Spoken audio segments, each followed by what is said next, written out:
नमस्कार दोस्तों, स्वागत है आपका स्टडी फॉर सिविल सर्विसेज में। इस वीडियो में देखेंगे लोकसभा से रिलेटेड जो भी इंपॉर्टेंट फैक्ट्स हैं एग्जाम के लिए और बहुत इंपॉर्टेंट है।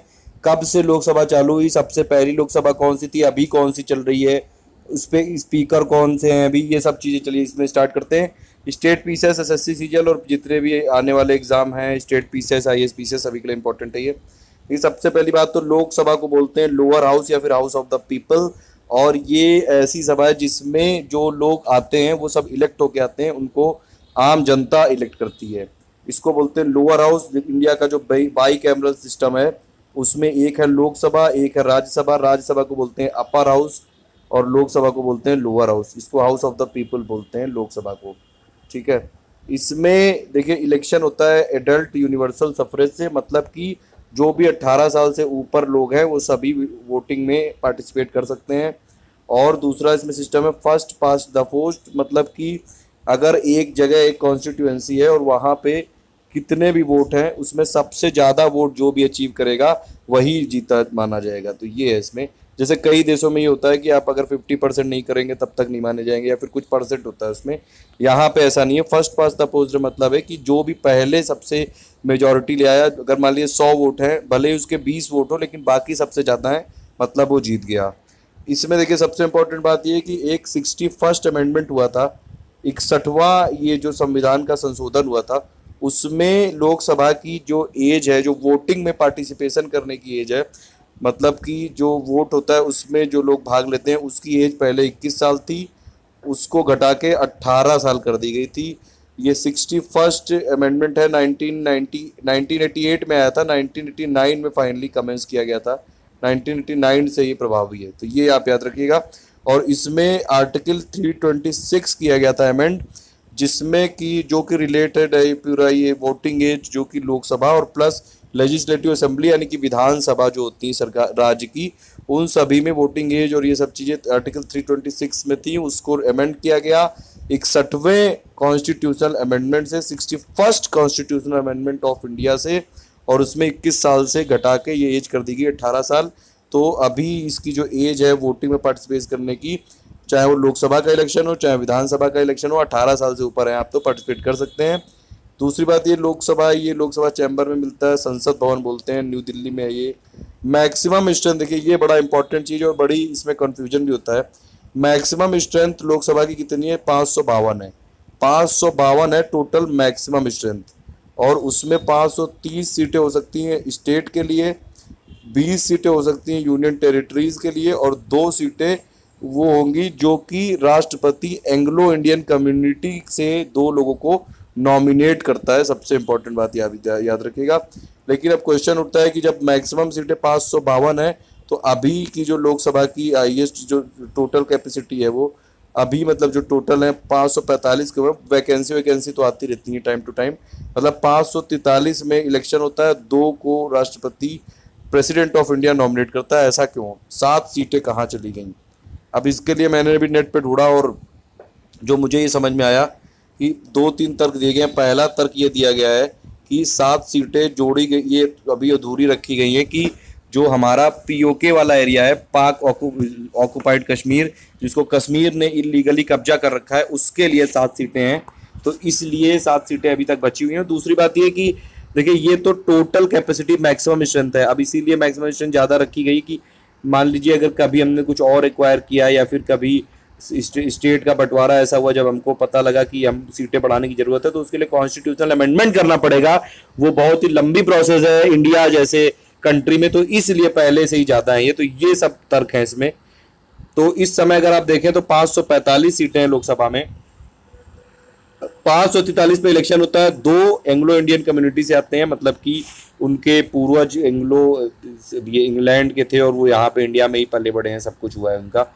उसके बाद देखिए टोटल जो इफेक्टिव इलेक्टिव मेंबरशिप है टोटल ये लोकसभा की, वो इस हिसाब से किया जाता है स्टेट में कि पहली बात तो स्टेट में भी पार्शियलिटी ना हो, उनकी पॉपुलेशन के हिसाब से हो, प्लस जो डिफरेंट कॉन्स्टिट्यूएंसी हैं उनकी भी जो पॉपुलेशन और डिवाइडेड बाई जो सीट है वो रेशियो सेम रहे। फिर देखिए इसमें SC ST के लिए रिजर्वेशन है लोकसभा में, राज्यसभा में नहीं है, याद रखिएगा, बहुत इंपॉर्टेंट बात है। लोकसभा में रिजर्वेशन है एससी की सीटें कितनी है, 18.42% है। मतलब जितनी एससी की पॉपुलेशन है पूरे इंडिया में उतनी ही सीटें लोकसभा में उनके लिए रिजर्व हैं। तो एससी यानी शेड्यूल कास्ट की पॉपुलेशन है टोटल इंडिया में करीबन 18.6% के आसपास, 18.2% के आसपास, और उसी के हिसाब से सीटें भी हैं। 131 सीटें एससी की हैं और प्लस इसमें एसटी की जितनी पॉपुलेशन है, एससी की पॉपुलेशन कितनी 8.2% है इंडिया की पॉपुलेशन की, तो उसी के हिसाब से लोकसभा की सीटें एसटी की कितनी है 47 सीटें हैं। कोरम का मतलब होता है कि लोकसभा तभी मिलेगी जब कम से कम 10% लोग जो मेंबरशिप है वो लोग प्रेजेंट रहे, मतलब 545 में से 10% यानी कि 55 मेंबर होने चाहिए, तभी लोकसभा मीट कर सकती है। और लोकसभा डिसॉल्व हो जाती है। देखिए राज्यसभा परमानेंट हाउस है, राज्यसभा कभी डिसॉल्व नहीं होता है। तब तक ये देखिए जब इसकी पहली मीटिंग होती है उससे 5 साल तक तो चलती है, उसके बाद डिसॉल्व हो सकती है। उसके बीच में भी अगर कुछ ऐसी कंडीशन आ गई तो भी डिसॉल्व हो सकती है। नो कॉन्फिडेंस मोशन, या फिर अगर मान लीजिए कोलिशन गवर्नमेंट है तो पार्टीज ने अपना अपना वोट वापस लिया, तो कई सारी कंडीशन होती हैं ऐसी। अब दूसरी बात ये कि अगर मान लीजिए इमरजेंसी लगी हुई है तो जो ये लोकसभा का पीरियड 5 साल का है उसको पार्लियामेंट बढ़ा के 1 साल बढ़ा सकती है एक बार में। लेकिन ये जरूर याद रखिए कि जब इमरजेंसी खत्म हो जाए तो उसके 6 महीने तक मैक्सिमम ही रह सकती है ये। उसके 6 महीने तक अगर मान लीजिए इमरजेंसी खत्म हो जाए तब मैक्सिमम ये 6 महीने तक ही लोकसभा और एक्सटेंड कर सकती है, उसके बाद आपको हटानी पड़ेगी। और फैक्ट देखते हैं। देखिए इसमें पहली बात तो ये कि देखिए लोकसभा में ये जो है इसमें ये बोला गया था कि हर सेंसस के बाद इसकी जो सीटें हैं डिफरेंट कॉन्स्टिट्यूएंसी में, डिफरेंट स्टेट में, उनको चेंज किया जाएगा क्योंकि पॉपुलेशन चेंज होती रहती थी। अब देखिए इसमें ये है, इसके लिए डीलिमिटेशन कमीशन बनाया जाता है। एक 1976 में एक्ट आया था, 42nd अमेंडमेंट एक्ट जो 1976 का हुआ था, उसमें ये बोला गया था कि जो भी लोकसभा में सीटें एलोकेटेड हैं वो उनका जो स्टेट के हिसाब से जो टेरिटोरियल कॉन्स्टिट्यूएंसी में होती थी वो 2000 सन तक नहीं की जाएंगी। उसके बाद फिर एक 84th अमेंडमेंट आया, उसमें बोला कि 2026 तक नहीं की जाएगी, और ये इसलिए हो रहा था क्योंकि फैमिली प्लानिंग के लिए। अब देखिए इसमें कुछ अमेंडमेंट और आया, तो इस समय ये है कि कंडीशन इसमें देखिए डीलिमिटेशन ये जो होती है डीलिमिटेशन कमीशन, वो क्या करता है, वो जो डिफरेंट स्टेट हैं उनकी लोकसभा की सीटें चेंज कर देता है। मान लीजिए यूपी में भी 80 हैं, किसी और जगह मान लीजिए जैसे बिहार में 40 हैं, तो डीलिमिटेशन ये कर सकता है कि 80 से 82 कर सकता है, 40 से 42 कर सकता है। अब वो सब फ्रीज हो गया 2026 तक, तो ये सब कुछ नहीं हो सकता है। हो क्या सकता है इस समय, हो ये सकता है कि अगर मान लीजिए यूपी में 80 सीटें हैं तो एक टेरिटोरियल कॉन्स्टिट्यूएंसी का इतना एरिया था, तो इसको अगर मान लीजिए पॉपुलेशन के बेसिस पे ये यहाँ से इतना कर सकते हैं, मतलब सीटें 80 रहेंगी लेकिन जो कॉन्स्टिट्यूएंसी है उसको डिलिमिट कर सकते हैं कि पहले इतना एरिया था फिर अब इतना में कर दिया है, फिर इतने में कर दिया है, पॉपुलेशन के हिसाब से होता है। और ये किस पॉपुलेशन, जो लेटेस्ट अभी इनका अमेंडमेंट आया था उस हिसाब से 2001 के सेंसस के हिसाब से ये जो सीटें, एक स्टेट के अंदर सीटें चेंज हो सकती हैं लेकिन स्टेट का जो लोकसभा की सीटें वो सेम रहेगा। ये चीज आप याद रखिएगा। लक्ष्मीकांत में लिखा हुआ है, ये बड़ा कंफ्यूजिंग लगता है इसीलिए मैंने बहुत सिंपल भाषा में समझा दिया। बेसिक बात ये कि स्टेट की लोकसभा सीटें चेंज नहीं होंगी, टोटल वो उतनी रहेंगी, लेकिन उनका जो एरिया है टेरिटोरियल कॉन्स्टिट्यूएंसी वो चेंज हो जाएगा। अभी तक देखिए टोटल 16 लोकसभाएं हो चुकी हैं। सबसे पहली वाली 1952 में बनी थी, तो ये क्वेश्चन पूछा गया है, 17 अप्रैल 1952 को बनी थी। 1950 में हम लोग को आज़ादी मिल गई थी, तो ये कई बार ये क्वेश्चन हम लोगों को कंफ्यूजिंग लगता है कि मान लीजिए 1950 में आज़ादी हुई थी तो 1950 में ही लोकसभा आई होगी, ऐसा नहीं है। पहली लोकसभा 17 अप्रैल 1952 में हुई थी, तो ये वाला क्वेश्चन आप याद रखिएगा। अभी जो लेटेस्ट लोकसभा है 16वीं लोकसभा है, ये भी क्वेश्चन याद रखिएगा, आ सकता है एग्जाम में। आर्टिकल 79 में ये डिफाइन किया गया है कि पार्लियामेंट ऑफ इंडिया में क्या क्या है। पार्लियामेंट ऑफ इंडिया में लोकसभा आता है, प्लस राज्यसभा आता है, प्लस प्रेसिडेंट ऑफ इंडिया आता है। ये तीनों को मिला के पार्लियामेंट ऑफ इंडिया बनती है, और ये क्वेश्चन कई बार आ चुका है एग्जाम में। लेकिन लोकसभा पहली बार ये कब कॉन्स्टिट्यूट हुई थी, 17 अप्रैल 1952 में, अभी मैंने बताया पहले जनरल इलेक्शन हुए थे, और ये आप याद रख सकते हैं ये। उसके बाद देखिए कितनी लोकसभा हुई है, 16 अभी तक हुई है। पहली 1952 में हुई थी कमेंस, ये देखिए डेट लिखी हुई है जब वो कमेंस हुई थी। उसके बाद सेकेंड वाली 1957 में, फिर 62 में, फिर ये फोर्थ वाली हुई थी 1967 में, फिफ्थ वाली हुई थी 1971 में, फिर इमरजेंसी चल गया था इसलिए 6 साल लगभग चली है। सिक्स वाली में जनता गवर्नमेंट आ गई थी 1977 में, ये भी ज़्यादा दिन नहीं चल पाई थी। सेवेंथ में फिर से इंदिरा जी आ गई थी 1980 में, 1984 में, फिर 89 में, और फिर 1 साल का ये आप याद रख सकते, 1 साल में ही भंग हो गई थी, फिर 91 में, और टोटल मिला के इस समय 16 चल रही है लोकसभा।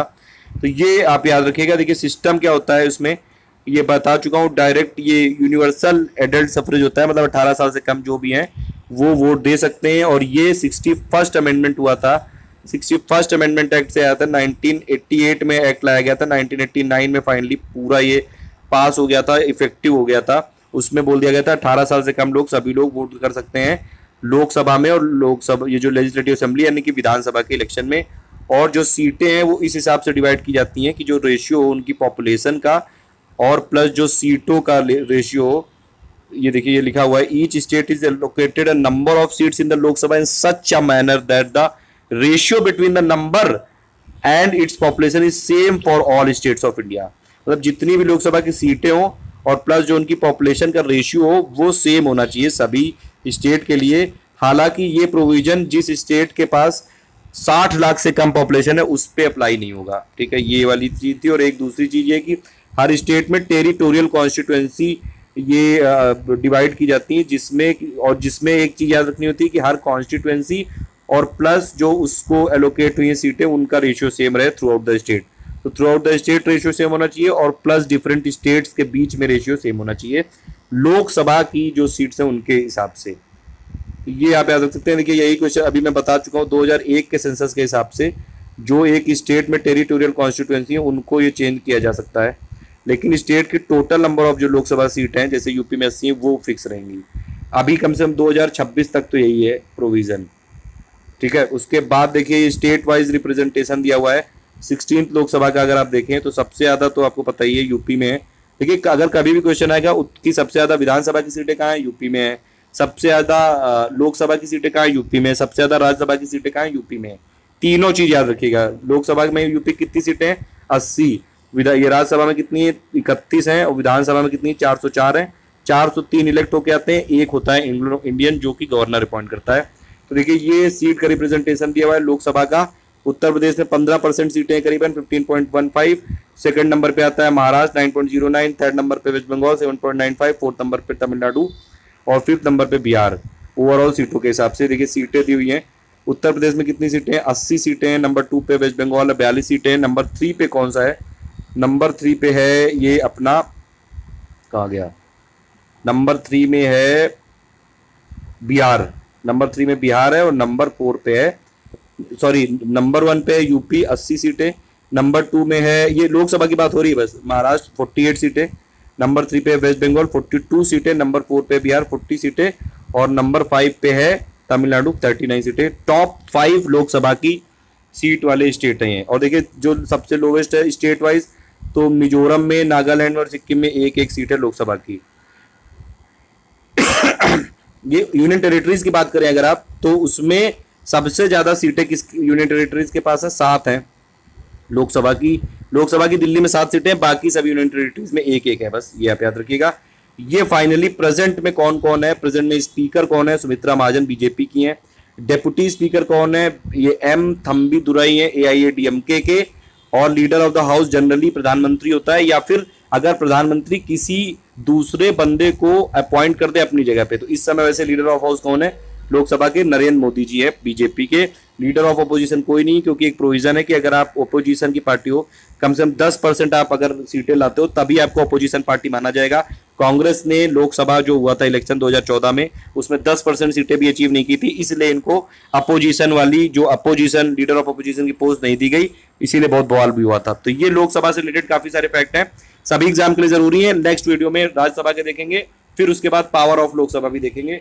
तो ये सब देखिए, जितने भी मैं वीडियो देता जा रहा हूँ आप लोग को एकदम रट डालिए ये सब चीजें। ये लक्ष्मीकांत से प्लस विकी से और प्लस लोकसभा की साइड से जो भी चीजें हैं सब मैं इधर उधर से पूरा कंपाइल करके आपको देता हूँ। Thank you for listening, please do like and share.